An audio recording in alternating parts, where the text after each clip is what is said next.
அன்னைக்கு இப்போ அந்த பாட்டு கம்போஸ் பண்ண பாட்டு தான் இந்த கண்ணால மயக்கிறியே. நிறைய பேர் தெரியாது அந்த பாட்டு நான் தான் பண்ணேன்னு. ஆனால் என்னதான் எல்லாம் சுதாகர் பானான்னு சொல்லுவாங்க. சுதாகர் இன்ட்ரோ பண்ணது நான் தான்.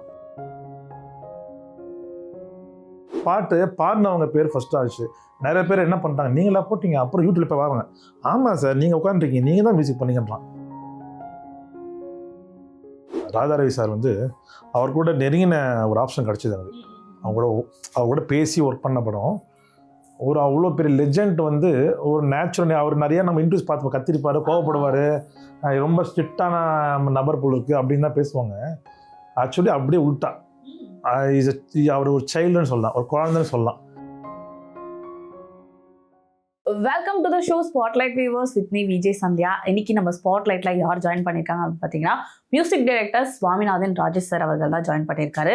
பொதுவாக மியூசிக் டைரக்ட் அப்படின்னாலே அவங்களுக்கு ஒரு சிக்னேச்சர் சாங் இருக்கும். இந்த சாங்கை கேட்டாலே அவங்களோட ஞாபகம் வரும். இந்த பாட்டு சொன்னால் அவங்களுக்கே யாருன்னு தெரியும் நினைக்கிறேன். கண்ணால மைக்கிறிய செம்ம கட்டையா. எஸ், அவர் தான் நம்ம கூட ஜாயின் பண்ணியிருக்காரு. வாங்க நம்ம ஷோக்குள்ள போகலாம்.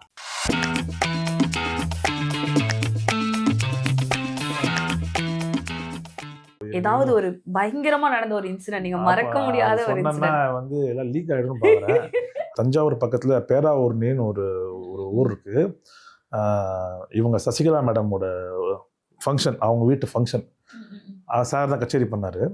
ஒரு ஊரில் வந்து என்ன பண்ணுறாங்கன்னா, மரத்தை கட் பண்ணி ரோட்டில் போட்டாங்க. எல்லா பஸ்ஸும் நிற்கிறது, எங்கள் பஸ் பின்னாடி நிற்குது. ஆர்கெஸ்ட்ரா பஸ்ஸு எங்கள் சாரோட காரும் ஃப்ரண்ட்டில் நிற்குது. என்ன பண்ணேன்னா, எங்கள் சார் இறங்கி போயிட்டு, என்னப்பா ஆச்சுன்னா, ஒருத்த காரில் வந்து ஃபாஸ்ட்டாக ஒரு பையன் மேலே ஏற்றிட்டு போயிட்டான். அப்படி அந்த கார் வந்தால் தான் இந்த மரத்தை தூக்கிட்டாங்க.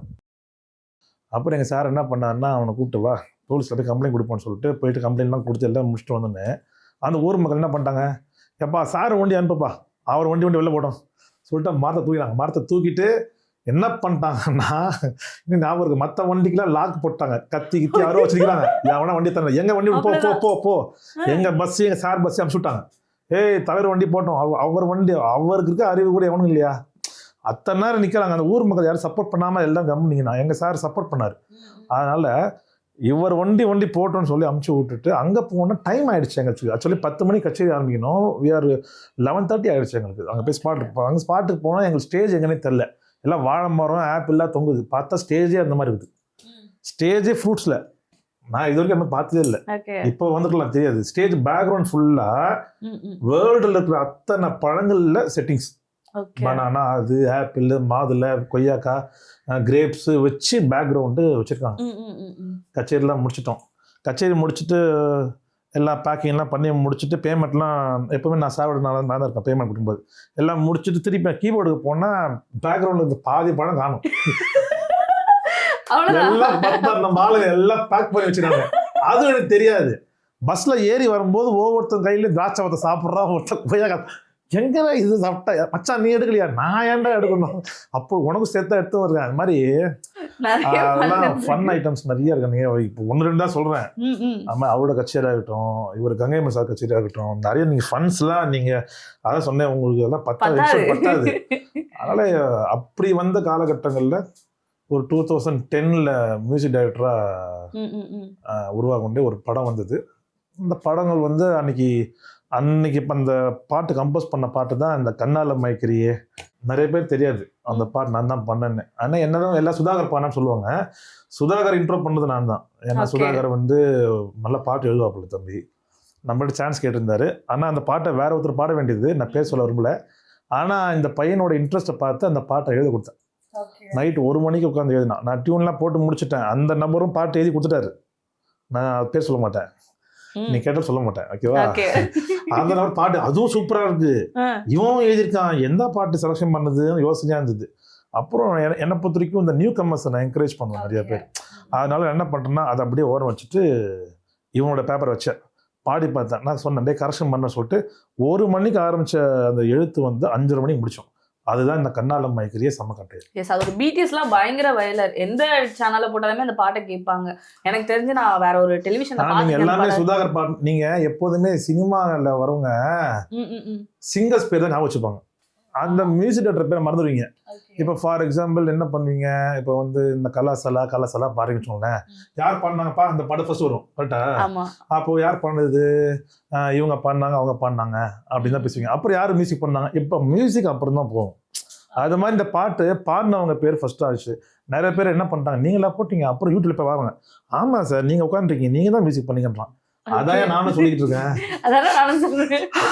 சரி அதான் லேட் பிக்கப் பரவாயில்ல. இப்போ நிறைய அந்த பாட்டுக்காகவே எனக்கு நிறைய ஒரு படங்கள்லாம் கன்ஃபார்ம் ஆச்சு, எனக்கு படம் கன்ஃபார்ம் ஆச்சு, அதனால எனக்கு பிரச்சனை இல்லை.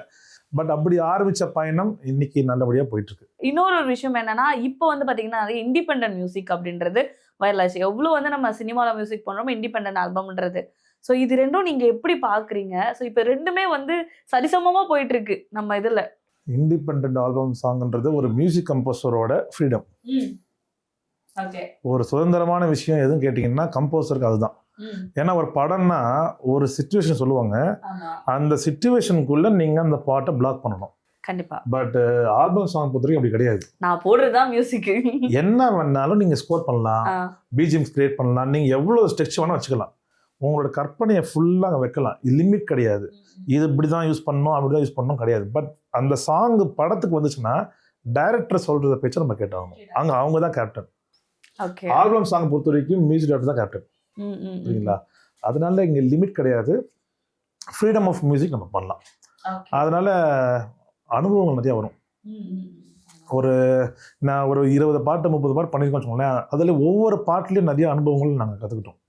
ஓ இப்படி பண்ணால் இந்த ஆன்சர் வருதா, எல்லாமே ஒரு எக்ஸ்பீரியன்ஸாக எடுத்து போனாங்க. சக்ஸஸ்ன்றது அப்புறம் எக்ஸ்பீரியன்ஸ் கிரியேட் ஆகும். ஓ இது பண்ணால் இந்த ஆன்சர் வருது, ஓகே நெக்ஸ்ட் பாட்டில் அதை பண்ண வேணாம். அப்போது பாசிட்டிவ் இருக்கும் நெகட்டிவ் இருக்கும், எல்லா கம்போசர்ஸுக்குமே சரி. அப்போ அது நெக்ஸ்ட் செய்ய மாட்டாங்க. அது எங்கே பண்ணுவாங்கன்னா ஆல்பம் சாங்கில் கிடைக்கும். ஃபிலிமில் உங்களுக்கு என்னென்ன பிக்சரோட வந்து ஹீரோ ஹீரோயின் ஆடிக்கிட்டு அது போயிடும். பட் ஆல்பம் சாங்கில் யார் நடிச்சாலுமே சரி, ஒரு ஃப்ரீடம் ஆஃப் நீங்கள் நிறைய மியூசிக் பண்ணும்போது அதில் சில நெகட்டிவ் இருக்கும் பாசிட்டிவ் இருக்கும். அப்போ லேர்ன் பண்ணிக்கலாம். நீங்கள் உங்களோட கற்பனையை ஃபுல்லாக நீங்கள் வைக்கலாம், லிமிட் கிடையாது. அதனால என்னை பொறுத்த வரைக்கும் ஆல்பம் சாங் இஸ் என்னை பொறுத்த ஃப்ரீடம் ஆஃப் மியூசிக்னு சொல்லுவாங்க. அண்ட் இன்னொரு விஷயம் என்ன அப்படின்னா, மியூசிக் அப்படின்னு சொல்லும் போது இன்ஸ்ட்ருமெண்டலோட பங்கு வந்து ரொம்பவே இம்பார்ட்டண்டாக இருக்குது. இப்போ ஒரு சில சாங்க்கு ஒரு சில இன்ஸ்ட்ருமெண்டல் மட்டும் வச்சு பண்ண முடியுமா, இல்லை ஒரு சூழ்நிலையில் இல்லை இதெல்லாம் வேணும் அப்படின்ற மாதிரி இருக்குமா? இல்லைம்மா, அது அந்த சாங்கும் இந்த சிச்சுவேஷனும் ஒன்று ஹெல்ப் பண்ணும். இப்போ ஃபார் எக்ஸாம்பிள் இப்போ வில்லேஜ் போகிறீங்கன்னா, ஒரு மாடர்ன் போகிறீங்க அப்படின்னா முதல்ல இன்ஸ்ட்ருமெண்ட் நம்ம சூஸ் பண்ணுவோம். அது என்ன மாதிரி இன்ஸ்ட்ருமெண்ட்ஸ் போகிறோம், முதல்ல எந்த மாதிரி ஃப்ளேவர் போகிறோம்னு முடிவாகும். நம்ம அந்த ஃப்ளேவர் முடிவாகும் போது இன்ஸ்ட்ருமெண்டலும் வந்துடும். அதே மாதிரி புது புது இன்ஸ்ட்ருமெண்ட்ஸில் நம்ம என்னென்ன சேர்க்கலாம். சும்மா யூஷுவல் இன்ஸ்ட்ருமெண்ட்ஸ்லாம் வேண்டாம், ஒரு பேஞ்சோலாம் இப்போ யாருமே சேர்க்க ரொம்ப கம்மி, ஓகேங்களா? ஆமாம் அந்த மாதிரி சேர்க்கலாம், தில்ருபா சேர்க்கலாம், அந்த மாதிரி என்னென்ன விஷயங்கள் ஆடப் பண்ணலான்றது மேபி அந்த சாங் ஒன்று முடிவு பண்ணணும்னு நினைக்கிறேன். எனக்கு தெரிஞ்சு அந்த சாங்கும் முடிவு பண்ணணும், ப்ளஸ் கம்போசரும் முடிவு பண்ணலாம். சரி இது இந்த இடத்துல இந்த ஃப்ளேவர் நம்ம யூஸ் பண்ணால் ஒரு டிஃப்ரெண்ட்டாக நம்மளுக்கு ஒன்று கிடைக்கும், ஆன்சர் கிடைக்கும் அப்படின்றது ஒரு சாங் கம்போஸ் பண்ணும்போது ஐடியா கிடைக்கும். கம்போஸ் பண்ணி முடிச்சு அதை ஸ்கோர் பண்ணுவோம்ல, பேக்ரவுண்ட்ஸ் அந்த அதுக்கு உண்டான பிஜிஎம்ல ரெடி பண்ணும்போது அந்த பிஜிஎம்ல தோணும், okay we will do it, இந்த மாதிரி இன்ஸ்ட்ருமெண்ட்ஸாக போகலாம் அப்படின்றது அந்த சாங்கோட ப்ரோக்ராமிங் போது நம்மளுக்கு தெரிஞ்சிடும். அதனால ஒரு சாங் கம்போஸ் பண்ணும்போது அப்புறம் தான் வி வில் டிசைட் நம்ம என்ன மாதிரி போகலாம். வெஸ்டர்ன் வந்தால் எந்த மாதிரி பேண்ட் யூஸ் பண்ணலாம், சரி ஃபோக்காக இருந்தால் எப்படி போகலாம், செமி கிளாசிக்கல் வந்தால் எந்த மாதிரி போகலாம் அப்படின்றது after the tune will decide. முதல்ல நம்ம இப்படிலாம் போகணும்லாம் முடிவு பண்ண முடியாது. Okay sir. அண்ட் இன்னொன்று, இப்போ ஒரு மியூசிக் டைரக்டராக வந்து பார்த்தீங்கன்னா, இப்போ நம்ம படங்களில் பேக்ரவுண்ட் மியூசிக்லாம் பண்ணுறோன்னு, இப்போ நிறைய ஜர்னர் இருக்குது. ஸோ ஆரராக இருக்கட்டும், அப்புறம் வந்து ராம்காமாக இருக்கட்டும், இந்த மாதிரி நிறைய ஜர்னர் இருக்குது. ஸோ ஆஸ் அ மியூசிக் டைரக்டராக எந்த ஜர்னர் வந்து ஈஸியாக இருக்கும்? கண்டிப்பாக இதுக்கு பதில் சொல்ல முடியாது. ஈஸின்றதே கிடையாது. அதான் நீங்கள் என்ன சொன்னால் ஈஸி கஷ்டமான. முதல்ல ஒரு பேக்ரவுண்ட் ஸ்கோர் வந்து அந்த சீனை வந்து பார்த்துட்டு அந்த ஆடியன்ஸ் உட்காடுறாங்கன்னா அங்கே பேக்ரவுண்ட் ஸ்கோர் வெயிட்டாக இருக்கணும். அதோட பெஸ்ட் என்ன தெரியுமா, silent is a big background. Okay, நீங்கள் அந்த இடத்துல டயலாக் போயிடும்போது சைலண்ட் அவுட்டிங்கன்னா அதோட மிகப்பெரிய ரீகார்டிங் வேறு எதுவும் கிடையாது. அங்கே ஜீரோ சவுண்டு எப்படி இருக்கு, இந்த ஜீரோ சவுண்டே ஒரு எஃபெக்ட் தான். ஆமாம், நீங்கள் சில சீனுக்கு எங்கே சைலண்ட் வைக்கணும் எங்கே சைலண்ட் இருக்கக்கூடாதுன்றதே முதல்ல நம்ம அந்த படத்தை பார்த்து முடிவு பண்ணோம். எல்லா இடத்துலையும் கிடச்சது நம்ம பண்ணவும் முடியாது. அப்போது ஆடியன்ஸுக்கு அந்த அந்த ஃபீல் தர வைக்கணும். அங்கே என்ன ஸ்க்ரீனில் போதோ ஐ என்ன கான்டாக்ட் இருக்குதோ அதே மாதிரி நம்ம காதும் அதுக்கேற்ற மாதிரி சிங்கில் இருக்கணும். அப்போ தான் அவங்களுக்கு அந்த சீனுக்குள்ளே உள்ளே என்ட்ரு ஆவாங்க. இல்லைன்னு வச்சுக்கோங்க, என்னடா அது டிஸ்டர்பன்ஸ்லாம் இருப்பாங்க.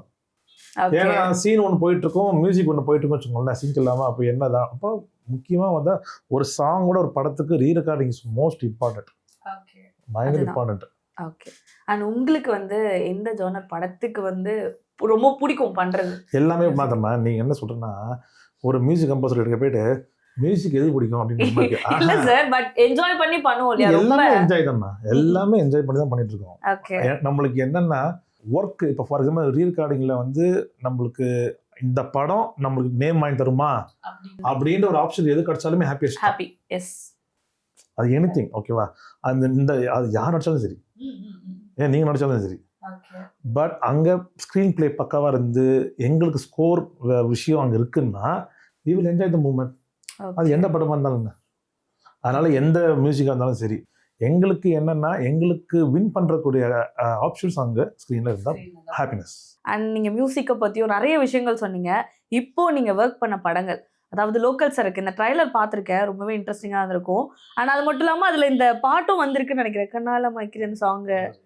கரெக்டா? ஓகே. ஸோ அதை பற்றி சொல்லுங்கள் சார், எப்படி அந்த ப்ராஜெக்ட்? கண்ணால மைக்கிரியா தான் நான் சொல்கிறேன். அது தினேஷ் மாஸ்டர் அவருக்கு வந்து அப்போ தான் தெரியும் நான் தான் அந்த பாட்டை பண்ணேன்னு. அப்புறம் கேட்டார் மாஸ்டர், சார் இந்த பாட்டு இந்த படத்தை போடலாமான்னாரு. போடுங்க அப்படின்னேன். அப்படி வந்தது தான் அந்த கண்ணால மைக்கிரியை வந்து திருப்பி ரீமிக்ஸ் பண்ணி லோக்கல் சரக்கில் வைக்கணும். யோகி பாபு அவர், தினேஷ் மாஸ்டர், சென்ட்ராயின், அந்த மாதிரி ஒரு ஃபன் காமெடி என்டர்டெயின்மெண்ட். அவர் எஸ்பி ராஜ்குமார், உங்களுக்கு தெரியுமா? தெரியாது. விஜய் சார் வச்சு சுரா பண்ணார்ல, அந்த டைரக்டர். ஓகே. ஃபன் என்டர்டெயின்மெண்ட்டாக இருந்தது. நல்லா ஒரு 2 மெலோடிஸு, ஒரு குத்துன்னு வரும்போது இந்த கண்ணால மைக்கிரியை போட்டோம், எல்லாம் பண்ணோம். ஓகே. அடுத்து கடைசி தோட்டா படம். கடைசி தோட்டா இஸ் எங்களுக்கு வந்து என்னோட ரொம்ப அனுபவம். எனக்கு லைஃப்பில் வந்து ராதாரவி சார் வந்து அவர் கூட நெருங்கின ஒரு ஆப்ஷன் கிடச்சிது எனக்கு. அவர் கூட பேசி ஒர்க் பண்ண படம். ஒரு அவ்வளோ பெரிய லெஜெண்ட் வந்து ஒரு நேச்சுரல், அவர் நிறையா நம்ம இன்ட்ரெஸ்ட் பார்த்து கத்திருப்பார், கோவப்படுவார், ரொம்ப ஸ்ட்ரிக்டான நபர் போல் இருக்குது அப்படின்னு தான் பேசுவாங்க. ஆக்சுவலி அப்படியே உள்டா, அவர் ஒரு சைல்டுன்னு சொல்லலாம், ஒரு குழந்தைன்னு சொல்லலாம். ஏன்னா ஒரு குழந்தை தான் அதிகமாக கோபமும் போடும், எல்லாமே அதிகமாக செய்யும். கவனிச்சிங்களா? பெரியவங்க என்ன பண்ணுவாங்க தெரியுமா? கரெக்டாக லிமிட்டாக இருப்பாங்க. குழந்தை தான் எல்லாமே அதிகமாக பண்ணும். அதனால் என்னை பொறுத்து இஸ் அ சைல்டு. அவர் குழந்தை மாதிரி தான் இருப்பார், பேசுவார். அதே மாதிரி கோவம் வந்தால் குழந்தை மாதிரியே கத்துவார், எல்லாம் பண்ணுவார். அது மாதிரி என்னை பொறுத்து அவரோட நெருங்கிய பழகினதில் நான் படித்த விஷயம் என்னென்னா, அவர்கிட்டையும் பயங்கர டிசிப்ளின். 6 மணின்னா 5:30 மணிக்கு வித் மேக்கப்பில் நிற்பார் அவர். எல்லாமே பெஸ்ட்டாக பண்ணுவார் எல்லாமே. அதனால் என்னை பொறுத்த வரைக்கும் நிறைய ஆக்டர் இருந்தாலும் ஒரு வில்லன், நம்ம வில்லன் என்ன சொல்லுவோம், மோசமானவராக நடிப்பாப்பா, ஐயோ அவர் பக்காவா என்ன மாதிரி ஒரு பிளெஸ்டாக நடிச்சிருக்குமா, அந்த மாதிரி எக்ஸாக்டாக போயிருக்கு. அதனால் அவர் கூட ஒர்க் பண்ணது ரொம்ப சந்தோஷமான விஷயம். Was happy. அப்கமிங் வந்து அத்தியாயம் 1 போயிட்டு இருக்கு, வீரதுரந்தரா போயிட்டு இருக்கு. மலையாள வெப் சீரிஸ் ஒன்று பண்ணியிருக்கேன், அந்த கேட்டுன்னு. அதனால அதெல்லாம் எட் to be கம்டு released.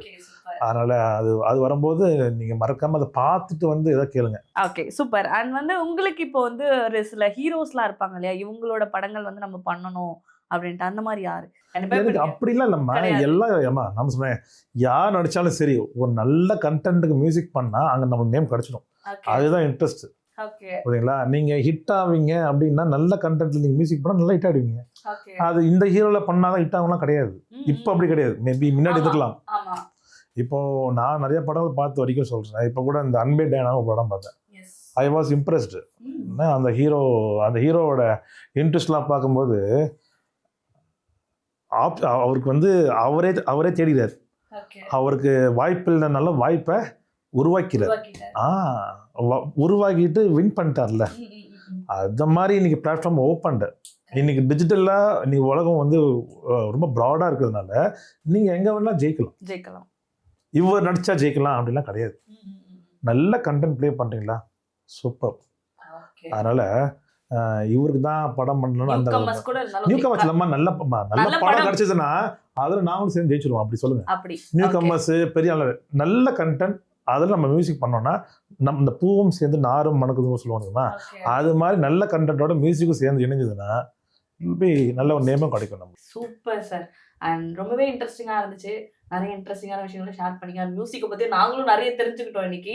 And thank you sir, thank you so much for coming. Thank you very much. நன்றி. என்ன நேர்களே, ஷோ பார்த்துருப்பீங்க, ரொம்பவே இன்ட்ரெஸ்டிங்காக இருந்திருக்கும். இதே மாதிரி சூப்பரான ஸ்பாட்லைட்டில் நான் வந்து உங்களை மீட் பண்ணுறேன். Until then, bye from Sandhya.